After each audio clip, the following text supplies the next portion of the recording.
So আমার প্রধান কাজ হচ্ছে যে সরকারের সাথে বসে, এবং যেহেতু সরকারি আমাদেরই অভ্যুত্থানের একটা সরকার বসে আছে এবং আমরা আমাদের প্রশাসনের সাথে বসে আমরা একটা সীমানা নির্ধারণ করব। ফলে ঢাকা বিশ্ববিদ্যালয়ের যে রাজনীতির কাঠামো সেটা আসলে একটা লোকাল পলিটিক্সের মতো, একটা উপজেলা রাজনীতির মতো হয়ে গেছে, বা একটা ইউনিয়ন পরিষদের রাজনীতি যেরকম হয় ঠিক তেমনই একটা ফরমেশনে চলে গেছে।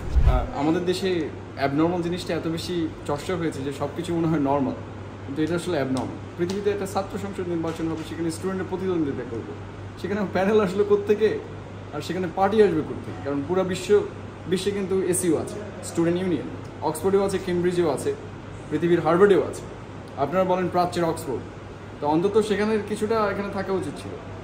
স্টুডেন্ট ইউনিয়নে যারা ইলেকশন করে প্রত্যেকেই স্টুডেন্ট হবে তাদের জায়গা থেকে। এখন স্টুডেন্টের পেছনে 50 জন লোক কী করে আসবে, বা একটা স্টুডেন্ট আরও 50 জন লোককে কী করে নিয়ে আসবে? তাহলে তো তার স্টুডেন্টশিপ থাকলো না, বরং সে লোকাল পলিটিক্সটাকে একটা একাডেমির ভেতরে নিয়ে আসছে। ফলে ঢাকা বিশ্ববিদ্যালয়ের যে রাজনীতির কাঠামো সেটা আসলে একটা লোকাল পলিটিক্সের মতো, একটা উপজেলা রাজনীতির মতো হয়ে গেছে, বা একটা ইউনিয়ন পরিষদের রাজনীতি যেরকম হয় ঠিক তেমনই একটা ফরমেশনে চলে গেছে। তো যার কারণে আমার কাছে মনে হয়েছে যে আসলে এই যেটাকে অ্যাবনর্মালসটা নর্মস হয়ে গেছে সেটা আসলে নর্মালি ফেরত নিয়ে যাওয়া উচিত। কারণ একজন স্টুডেন্ট যখন ইলেকশন করবে তার তো হই হই করে ক্যাম্পেইন করার দরকার নেই, সে তার প্রপোজিশনগুলো দিবে, এবং স্টুডেন্টরা সেই প্রপোজিশন যদি মনে করে না যে হ্যাঁ এই মানুষটার চিন্তার সাথে আমার অ্যালাইন করছে, I will vote for him. এটা একটা ছাত্র সংসদের আসলে কাজ। ছাত্র সংসদের ভিপির কাজ হচ্ছে সে পোস্টটাকে রিলে করবে। I mean it is just like a media.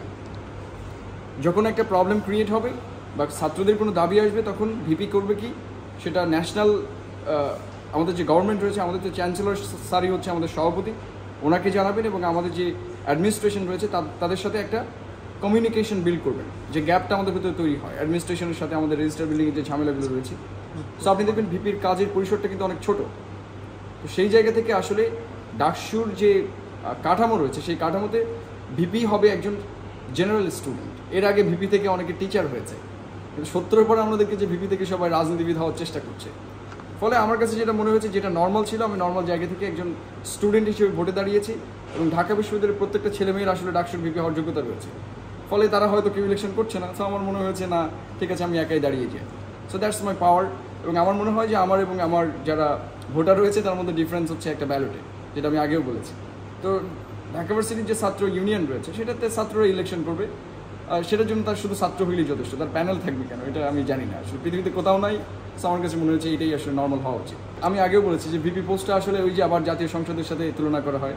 VP পোস্টের বাজেট আমরা অনেকেই জানি না, 1 বছর হয়তো 2 লাখ টাকা দেওয়া হয়। সো ভিপি আসলে প্রথম 1 বছরে আসলে কী করবে বা 3 মাসে কী করবে, সেটা থেকে গুরুত্বপূর্ণ বিষয় আমি যেটা বলেছি যে আমাদের ঢাকা বিশ্ববিদ্যালয়ের প্রধান যে সমস্যাগুলো রয়েছে, যেমন সীমানা নির্ধারণ করে নেয়। ঢাকা বিশ্ববিদ্যালয়ের একটা নিজের ল্যান্ডের ভেতরে এক্সাইল, মানে যেটাকে আমরা বলি উদ্বাস্তু প্রতিষ্ঠান, যে চারিদিকে প্রতিষ্ঠানের ভেতরে একটু একটু ঢাকা ভার্সিটি হয়ে গেছে।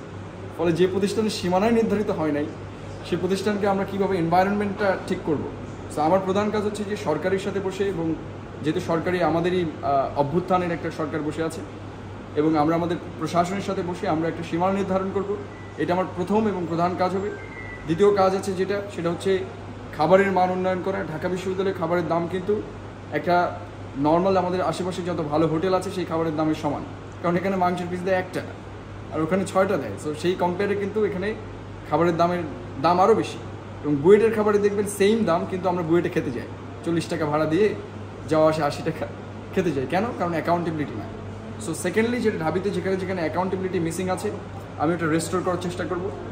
অ্যান্ড থার্ড যেটা হচ্ছে যে আমাদের সবচেয়ে বড় সমস্যা লাঞ্চের পরে আসুন, সেটা 1940 সাল থেকে এখনও চলছে।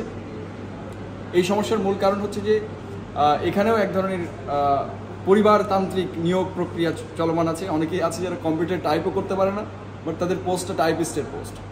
ফলে যেটা হয়েছে যে তাদেরকে জাস্ট কাজ করানোর জন্যই জনসংখ্যা বাড়ানো হয়েছে, কিন্তু কোনো অনলাইনে ডেভেলপমেন্ট হয়নি। আমরা এটাকে পুরোটাই একটা অ্যাপের ভেতরে, যেটা আমরা এখনই ব্যবহার করি স্টুডেন্ট লগ ইন, ওটার ভেতরে আমাদের যত রকম সমস্যা রয়েছে সেই সমস্যাগুলোকে লিপিবদ্ধ করবো। এখনও ঢাকা বিশ্ববিদ্যালয়ে টাকা জমা দিতে গেলে আপনাকে একটা ব্যাংকে যেতে হয়, সেই টাকা জমা দিয়ে সেটাকে আবার ফটোকপি করতে হয়, ফটোকপি আপনার কাছে রাখতে হবে, আর মূল কপিটা আবার ডিপার্টমেন্টে জমা দিতে হবে। তারা আবার মাঝে মাঝে হারিয়েও ফেললে আবার ফটোকপি দিয়ে আপনাকে প্রমাণ করতে হয় যে আমি টাকাটা দিয়েছি। সো এই যুগে এসে এটা আসলে ইমাজিন করা যায় না। সো আমরা যেটা করবো পুরাটাই অনলাইনে নিয়ে আসার চেষ্টা করবো। আমি প্রথম 3 মাসে এটাই করবো।